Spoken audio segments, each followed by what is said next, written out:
بسم الله الرحمن الرحيم السلام عليكم ورحمة الله وبركاته ورسول بملك استوى جوكتان كسور وادا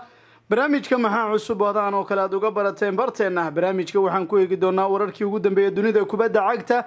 wixii laga yiri tartanka Euro oo maanta labaasayo isla markaana rikoorradii tartankaas ayaan sidoo kale idin ku heynaa labada xul ciyaarayo lagu furayo tartanka maxaad ka ogtahay sanadka muxuu kaga duwan yahay sanadihii hore wax badan baan ku eegi doonaa wararkii ugu dambeeyay dunida kubadda cagta suuqii ayaan soo mari doonaa Jadon Sancho iyo toddobaadkii mushaarka uu ka qaadan doono Manchester United ayaan ka marnayn qodobada iyo kuwa kale barnaamijka maxaa cusub ayaad kaga bogan doontaan kulanti wanaagsan khiyaarteena meel kasta oo aad joogtaan ku soo dhawaada barnaamijka maxaa cusub hadii aad naga cusubta daawada fadlan subscribe noo saar si share gala saxibadiina la wadaaga sidoo kale waxaan kaga raali gelinaynaa dib u dhaca maanta sabab ku aadan marka xaaladda caafimaad aad ma santiin marka haddii aanu aadno wararkeena isla markaana toos u aadi doonaa naadiga kubadda cagta Juventus ayana ka bilaabi doonaa wararkii ugu dambeeyay naadiga kubadda cagta Juventus laga qoray waxa leeyahay wiilkeeda Alvaro Morata wiilka waxay go'aan ka gaarayaan mustaqbalkiisa isla markaana sanad kale oo amaha ay iyagu uga darsanayaan kooxda kubadda cagta Athletic Madrid idaacada kadina Kube wadankaas Spain laga leeyahay waxay tilmaamaysaa Morata isagu sanad kale oo amaha inuu ku sii qaadanayo Allianz Stadium ee magaalada Torino naadiga kubadda cagta Juventus waxay bixin doontaa 10 milyan baa leeyahay oo Athletic ay siin doontaa isla markaana naadiga kubadda cagta Juve waxa leeyahay waxay doonaysaa iyadu wiilka inay xafidato ilaa sanadka 2022 bisha January kadibna waxay ku qasbanaan doontaa inay bixiso 35 milyan oo lacagaha wiilkan marka ay ku iibsan karayaan marka wixii ka dambeeyay iyaga ayaa lahaan doona laakiin warbaahinta dalka Talyaaniga waxay leeyihiin Massimiliano Allegri ninka mashruuciisa ayuu ugu horeyn doona xidigaha marka dhidibada lagu taagi doona ayuuna qayb ka ahaan doonaayo marka naadiga kubadda cagta Juventus ninka Alvaro Morata iyagu way sii haysan doonaan laakiin sanadkan ama way ku haysanayaan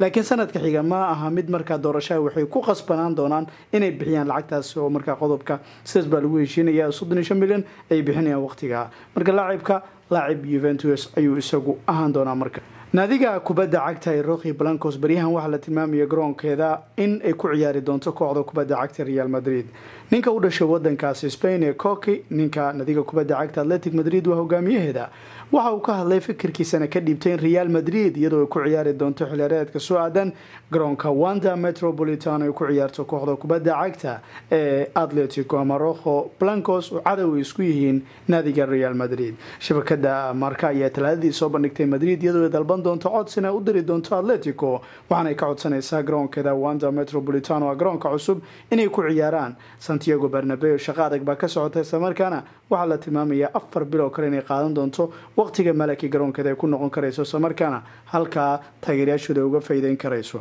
laakiin ogsoono Madrid ayaa doonaysa markaa dhaqaale fara badan iyadoo inay hesho sabab ku aadan xaaladda corona naadiyadu idilba dhaqaalahooda dhulka ayuu isku dhuftay Wanda Metropolitano ayaa codsan doontaa baa leeyahay Alvarado halkii ku ciyaari lahayd sababtoo ah taageerayaashu ma deeqa halkaayo aad buu markaa u yaryahay masaxadiisa ama xajmigiisa marka laga hadlayo 20,000 ilaa 30,000 ayaa loo ogolaan doonaa taageerayaasha kulanka soo fariisan doona haddaba Koke oo isagu ka hadlayay arintan ayaa wuxuu isagu sheegay inuu samarna u arkaynin inay munaasib tahay naadiga kubadda cagta Madrid oo isticmaali doonta garoonka Atletico Wanda Metropolitano Mundo Deportivo ayaa warkiisa daabacday wuxuu yiri waan arki doonaa buu yiri mas'aladan laakiin marka la eego garoonka iyo waliba marka xaaladda adag corona wadogtiin buu yiri laakiin anigu uma arkayo buu yiri waqtigan naadiga kubadda cagta Madrid in garoonkeena waqtigan ay ku ciyaari karayso sidaas buu ku soo koobay marka wuxuu leeyahay anagu cadow ah miyay doonayaan garoonkeena hadana inay ku ciyaaraan malaha waa garoon ciyaar laakiin labada maamul haday ka heshiyaan waxba uma yaalaba ninka marka naadiga kubadda cagta Barcelona waxa leeyahay ninkii Anton Griezmann ahaa iyagu waa iibinayaan suuqa ay dhigayaan dhawaan buu hadlay afka ayuu furtay wuxuu yiri meesha waxa ka socda cadaalad darro ayaa lagu tilmaamaya wax walba ayuu markaa sheegtay wiilku afka ayuu furtay wuxuu yiri meel aan anigu ka ciyaari karin bay iga ciyaarsiinayaan anigu ma xidig uma gambin karayo ma xidig garaba wax badan buu sheegay laacib qadax ayaan ka ciyaara wax badan buu ka hadlay isagu naadiga kubadda cagta Barcelona hadda waxay ku fakaraysaa baa leeyahay Juventus wiilkan inay siisaba xitaa mowqifka markaasi Agnelli ayaa faafayna dheeraad laga helaya shabakada Calcio Mercato ee wadankaasi Talyaaniga waxay leedahay Barcelona ayaa miiska saari doonta ninkii Griezmann ahaa qorshe inuu la tagi doonto kooxda kubadda cagta Juventus maadaama laacibkan uusan ku faraxsanayn kooxda Catalonianka waliba wuxuu ka baxay xisaabaadka ninkii Juan Laporta ay tilmaamaysaa shabakadaasi waxay leedahay wiilkan si amaha lagu siin karayaa kooxda kubadda cagta Juventus waliba waxa laga dalban karayaa in iyagu mustaqbalka iibsadaan hadda amaha ku qaata laakiin naadiga kubadda cagta Barcelona ninkan wuxuu ku kalifay 120 milyan amaha baan idinku siinayna laakiin gadaal ka iibsada qodob ma dhihayno markaasi Coutinho kale Bayern waxay tiri ama haba anagu ku qaadanayna waa qaateen gadaal baan ka iibsanaa bay haddana waa ku boodeen marka ma doonaya marka qodobaad ku daraysa inay iibsan karaysid marka yaan la islu goyn beelada Barcelona ninkan 18 milyan mushaaraadkiisa kooxda kubadda cagta Barcelona wala dhibaatoonaysa marka nadigu ma bixin karaysa waa leeyahay mushaaraadka way dhimaysa xidigaha kale wiilkana waa la dirayayo xitaa marka la helo Anielli marka deegtid isagu ma diidi doono wiilka Alvaro Morata ama buu ku haysta wuxuu doonayaa laacib qadax hadii uu ninka helana faa'iido kale bay u noqon doontaa nadiga kubadda cagta Al-Malaki Real Madrid wiilka uu ciyaara Marcelo waxa la leeyahay xilaareed kale ay ku sii qaadan doona qalcadda Malaki ninkan heshiiskiisa wuxuu ku egyahay June 2022 wararkii ugu dambeeyay waxay tilmaamayaan nadiga kubadda cagta Malaki inuusan ka bixi doonin isla markaana guriga cadaanka uu sii joogi doono wararkii ugu dambeeyay waxay leeyahay Marcelo isagu wuxuu ahaan doonaa mid badal uu ninka la yiraahdo Velamendi sidoo kale wiilka Miguel ayaa sidoo kale kooxda ku soo kordhaysa markaana mashruuca macallin Carlito Ancelotti qayb ayuu ka ahaan doonaa sidaas oo tahay Carlito Ancelotti ma doonay baa wiilka in kooxda marka isagu ka diro laakiin xidiga marka Ramos ayaa bixi doona waana waxa keenay marka laacibka isagu inuu ahaado kabtanka kooxda maadaama Imperatorkii koobkii UEFA Champions League yaamada 4 jeer ayuu haystaa koobka Champions League waliba sanado xiriir ka waran 5 sano ay 4 koob iyagu haystaan 3 kamidana waa xiriir Imperator marka ayuu kamid noqonay Imperatorada marka koobka Champions League xiriirka uu guuleystay waliba xitaa ogsoono nadiga kubadda cagta Real Madrid ayaa doonaysa marka in wiilka khibradiisa uga faa'iideysto xidigaha kale sanad kale ay ku sii hayn doonaa baa leeyahay marka waa ka oo ninka Marcelo ma bixi doona marka heshiiskiisa markuu dhaco ayuu bixi doonaa haddaba abaalmarinta Ballon d'Or yaa qaadan doona ayaa su'aalo badan la iska weydiinaya madaxweynaha dalka Faransiiska ninka la yiraahdo Macron ayaa fikirkiisa ka dhiibtay abaalmarintan cidda mudan iyo suurtagalnimada ninka N'Golo Kante inuu ku guuleysan karayo koobkii UEFA Champions League uu soo qaaday wiilkan Chelsea wax kale ayuu la sameeyay xilaareed cajiib uu qaatay waliba xitaa fantastic haddaba su'aalo badan baa laga keenay marka wiilkan hadii uu marka ku guuleysan karayo wadaama isagu yahay laacib markaas isagu aan hadal badnayn buuq badnayn مشاكل مركز أنا بورين أدو دجن هذا واحد لا مكرونة يسوي فكر كيس أيو كديبتي وحيري كانتي واللاعب عجيبة سلم إذا حد كيليان إمبابي لا بحد يقول عجيب ويري ولو حتى مهم وأبو يري حلقة قرنك ودنك فرانسيسكا وحويري تصالة بيوهين دلني يراد ودنك وعولا يا مركا وحنو أنا قدوننا إن ويل كان يا أورجينا والمريتين وقاتوله والمريتة Ballon d'Or كم أورجينا كنت بلين مركب وحن رجينا إنه قات كنت سبوا سووا شغلينك ياها ماكرون حيري كيليان سووا سدوا كل شخص عجيبة شقاء قبنية وويل فانتاستيك بقول هاي وحن رجينا مركب ناديدو ما دام دعدي وهين هل كودين يسي جوجانو ملها ناصر الخليفي با جاب أوزو بعيوله من كي إمبابي جو ومدنيني ناصر الخليفي لك وحو دنيني هوريالك ودنك فرانسيسكا marka uu ka ciyaaray laacib xajmiga marka Kylian Mbappe oo kale horyaalkiisa aad baa loo soo dhaweynaya waana la taageeraya marka hadda marka nadiga kubadda cagta iyadu Madrid ayaa doonaysa Kylian laakiin ninka la yiraahdo Macron wuxuu leeyahay inta u socota iska joog meelaha Madrid ku weyneen Diego Llorente waxa leeyahay faafahin dheeraad ayaa laga helayaa ninkan xaaladiisa oo liba xulka qaranka wadankaasi Spain hadii uu ciyaari karayo wararkii ugu dambeeyay waxay tilmaamayaan ninkan xaaladiisa caafimaad inay aad u fiican tahay isla markaana liiska xulka qaranka wadankaasi Spain isagu qayb inuu ka ahaan doono ninkan dhawaan baa corona marka positive isagu u noqday laakiin PCR kale ayuu maray muddo 3 jeer baa leeyahay kadib Busquets markii uu isagu positive noqday ninkan baa hadana positive noqday laakiin 3 jeer oo gadaal marka laga baaray waxa la ogaaday wiilka negative inuu yahay isla markaana uusan hayn positive marka koowaad waxa leeyahay waa la baaray waa laga waayay markii koowaad ay cadaatay kadib hadana labaad baa la sameeyay baarisiisa hadana saddexaad marka wiilkan xulka waa lagu darayaa baa leeyahay maadaama laga waayo maanta hadana isaguna waa la eegi doonaayo maanta hadana baaris kale ayaa mari doona markii afraad bay noqon doontaa hadii markaas ay noqoto marka negative maanta xulka baa marka si toos ah loogu dhaxdaro kamid noqo marka safka dagaalamay baa leesaas baa la tilmaamaya ninkii ahaa Toni Kroos wuxuu ka hadlay xulka qaranka wadanka Jarmalka waxa uu ka hadlay xulka qaranka wadanka Jarmalka iyo waliba Faransiiska markay soo jaayeen tartanka Euro group baa laga dhigay groupka dhimashada baa la yiraahdaa yaa fudud baa bixi doona meesha yaa fudud la isoo diinaya horta Jarmal iyo waliba marka iyo waliba Faransiis iyo waliba Portugal wala jaga ka dhici doonto marka hadaba Kroos isagu marka box la hadlayay ayaa wuxuu sheegay warbaahin Jarmalka laga leeyahay waxa uu yiri anagu waa muhiim buu yiri inaan ka hormarno dhanka taatikada ka hor kulanka Faransa buu yiri xitaa wuxuu yiri hadii aan doonayno kulanka anagu inaan tijaabo ku galno xul lamida Faransiiska waxay noqon doontaa wax adag buu yiri sidaas daraaddeed anigu aad baan ugu faraxsanahay buu yiri xidiga Benzema in xulka lagu soo daray 7 sano baan wada ciyaarayna buu yiri waliba waa xul aad u xoogano Faransiiska awood buu sii doonaa buu leeyahay Benzema ولاعب مهمة ورمر سمينية تيدي سسريسو ولي بحيث اللاعب wax kalo sheekadiisu waa sheeko kale buu leenika walaacibinta caalamiga ee dunida laga amaano buu leeyahay marka laacibka walaacib shaqaystay absolutely unbelievable buu ku tilmaamaya faafayn dheeraad ayaa laga helay heshiiska Manchester United ku doonayso ninka la yiraahdo Jadon Sancho iyo waliba ninkan waqtiga la wareegayso wadarta heshiiska waxay noqon doontaa 9 milyan 5 sano heshiis ayuu qalin ku duugi doonaa 5 sano heshiis ayuu qalin ku duugi doonaa bale Man United waa la heshiiyay waliba xitaa wiilkan euro kadib ay si rasmi ah ugu dhawaaqi doontaa Manchester United waxay siin doontaa wiilkan 350 kun oo ganiga sterlinka toddobaadkii yalle sterlinka laga hadlayaa giniga 350 kun baa laga hadlayaa 5 sano isagu qaadanaya toddobaadkii marka ninkan waxa leeyahay lacag culus buu isagu qaadan doonaa waliba xitaa ma sahlano 60 milyan baa la sheegay ilaa 78 milyan ganiga sterlinka waliba xitaa 10 milyan baa markaas ahaan doonto Dortmund ayaa soo diiday dalabkii ma sheegay xitaa wararkaas waa soo baxeen waxa la yiri wiilkan dalabkiisu kuma qancin kooxda kubadda cagta Dortmund warar kale waxay tilmaameen adiga kubadda cagta ee Dortmund iyadoo inay doonayso dalab munaasib oo 9 milyan marka nadiga kubadda cagta ee Dortmund maalmaha soo aadan waa kala cadeyn doontaa hadii dalab uu ka gaaray waliba waxay ka leeyihiin laakiin warar hor dhacba la helay xitaa marka xiddi kale ay aadi doonaan gadaal baan ku sheegi doonaayo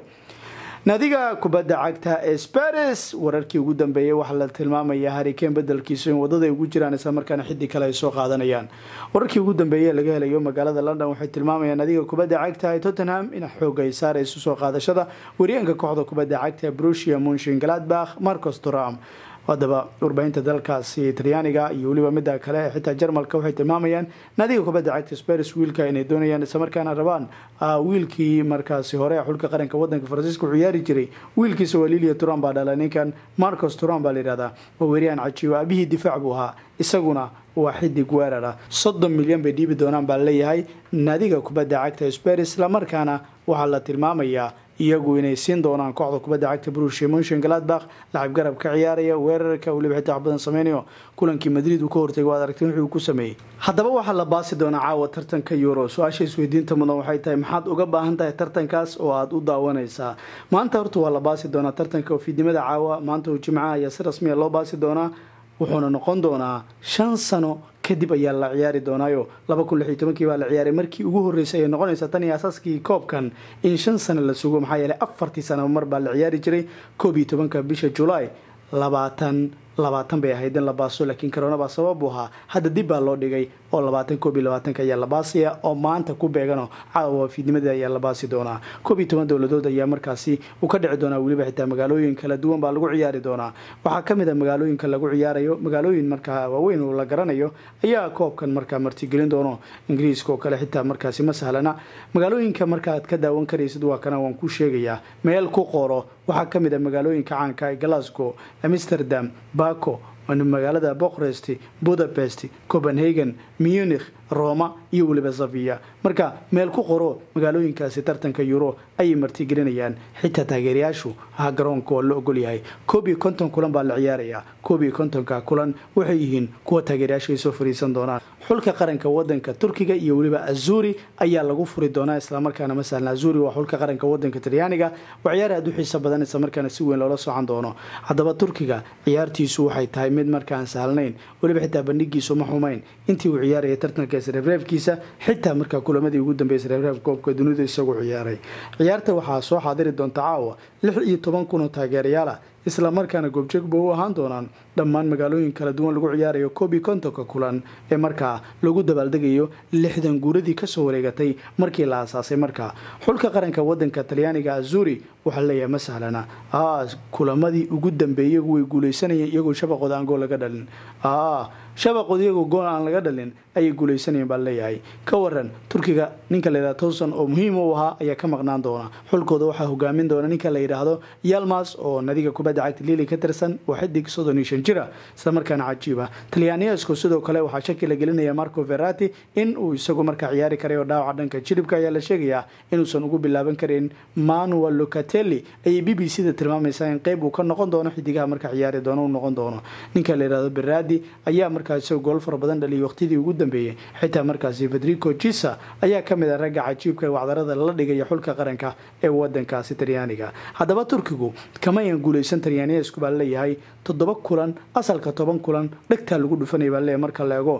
xitaa 2 kulan waxa jirtay oo saaxiibtinimo ahaa oo sanadkii 2002 2006 dhacay kuwa xitaa barbara bay ku dhamaadeenba marka la eego kulanka kaliya ee weyn ee ku kulmeen tartankan wuxuu ahaa 22 sano ka hor 11 bishii July yuurihii sanadkii 2000 yahay markii Azzurri 2 gool iyo gool iyagoo ay ku adkaadeen maalintaana Conte iyo waliba Pippo Inzaghi ayaa xulka furtay markaa Turkigu kulamadooda furitaanku iyagu way guul dareystaan 4 jeer baa leeyahay tartanka Euro furitaankiisa dhigta baa lagu dhufanayay marka la eego 14 gool ayaa la tilmaamay iyagu inay dhaliyeen 6 kulan marka la eego sanadkano waliba xitaa wuxuu ku fashilmay inay gool dhaliyaan mar qura waana markii markaa Guinea iyagu ay la galeen barbaro eber marka la eego average-ka daadooda 24 sano 352 cisho ayuu noqonayaa waliba xitaa masalana marka hadaba rag fara badan baa u ciyaari doona Talyaanigo kale Azzurri iyagu ma guul dareysan baa leeyahay 27 kulan ee ugu dambeeyay waana markii labaad oo silsilada heerkan oo kala iyagu aysan guul dareysan marka la eego 8 kulan oo kulamo xiriir ah ayay guuleysanaya marka laga hadlayo waliba xitaa 3 kulan oo xiriir ah ayaa jirtay silsiladahan rekoorkan hore bay u sameeyeen sanadkii 2019 markan ragga marka uu wato ninka la yiraahdo Mancini shabaqoodu bay ilaashanayeen kulamo xiriir ah waliba xitaa 785 daqiiqo bay gaareen 13 saacadood xiriir garoonka ay ku jireen shabaqooda gool waa la soo taabsiin waayay marka wiilashan waa shaqaysanayaan caawa 10 fiidnimo si rasmi baa loo baasiyaa shabakada Sport ee Catalonia laga leeyahay waxa leedahay Manchester United wali waxay xiisaynaysaa wiilka Bayern Munich u ciyaara ee Koeman lama garan karayo kaliya inay tahay buuq ay ku furayso Dortmund laakiin waxa leeyahay 24 jirka ayaa suuragal hadii ay ku fashilmaan heshiiska Jadon Sancho bedelkiisa inay ka dhigtaan maxaa yeelay Dortmund warar baa soo baxay leeyahay Dortmund waxa dhici karaysa dalabka inay soo diido maadaama laacibkii la heshiiyeen waliba xitaa ay ogaadeen waqtiga ay ka saxiixan karayaan xitaa sanadaha markaas waxa dhan waa lagu heshiiyay laakiin mushkiladda waxa leeyahay kooxda kubadda cagta Dortmund wali ma yan ogolaano dalabka koowaad ee marka dhowr iyo 60 milyan United gudbinayso marka hadii wiilka ay ku soo fashilmaan waxay aadi doonaan wiilka la yiraahdo Koeman baa leeyahay waliba xitaa ogsano Jadon Sancho yaraantiisa wuxuu taageeri jiray kooxda kubadda cagta Blues Chelsea ma ahayn Manchester United nadiga kubadda cagta Liverpool waxa leeyahay wiilka la yiraahdo Savic ay iyagu soo qaadan doonaan Lazio ay u tagi doonaan Lazio waxa leeyahay 60 milyan ay dalban doontaa wiilkan diba siinayso kooxda kubadda cagta Liverpool nadiga kubadda cagta Barcelona waxa leeyahay waxay dareenkeeda ku sii jeedin doontaa wiilka la yiraahdo Pellegrini oo ka tirsan kooxda kubadda cagta Roma shilatoole waxa soo baxay warar ku saabsan wiilkan Liverpool iyadoo inay doonayso laakiin lama garan karayo Mundo Deportivo warkan halka ay ka xigatay laakiin waxa leeyahay 24 jirkan Barca ayaa suuragal ah bedelka ninka Wijnaldum inay ka dhigtaan nadiga kubadda cagta PSG uu ku biiray ninka hadda marka Pellegrini ayaa suuragal ah nadiga kubadda cagta ee Roma iyadoo marka inay ula tagaan yiraahdaan nasiyo wiilka Manchester United way ka shaqeynaysaa baa leeyahay heshiiska Jadon Sancho wadahadaladuna waqti dheer bay soo socdeen laakiin maaha qaabka istiraatiijiyadda nadiga kubadda cagta Dortmund mid ay jeceshahay laakiin cadadkoodu waxay leeyihiin nadiga kubadda cagta United aad bay u kalsoontahay wiilka inay qaadan doonto laakiin waxay uga digayaan inay dhacdo wixii dhacay sanad ka hor heshiiska shakhsiga laacibku la gaareen wakiilka waa la heshiiyeen waxa soo dil dadka ma taagna laakiin mushkiladdu waxay tahay ka qaaday lacagtii Dortmund sanad dhaxda baa lagu kala fireeyo leed waxba idinka ma iibineen noo kala wada sanadka dambe la gaarsi marka hadda tiyo kale inay dhacdo ayaa suuragal ah leeyahay laakiin Fabrizio Romano wuxuu leeyahay wali United rajada way fiican tahay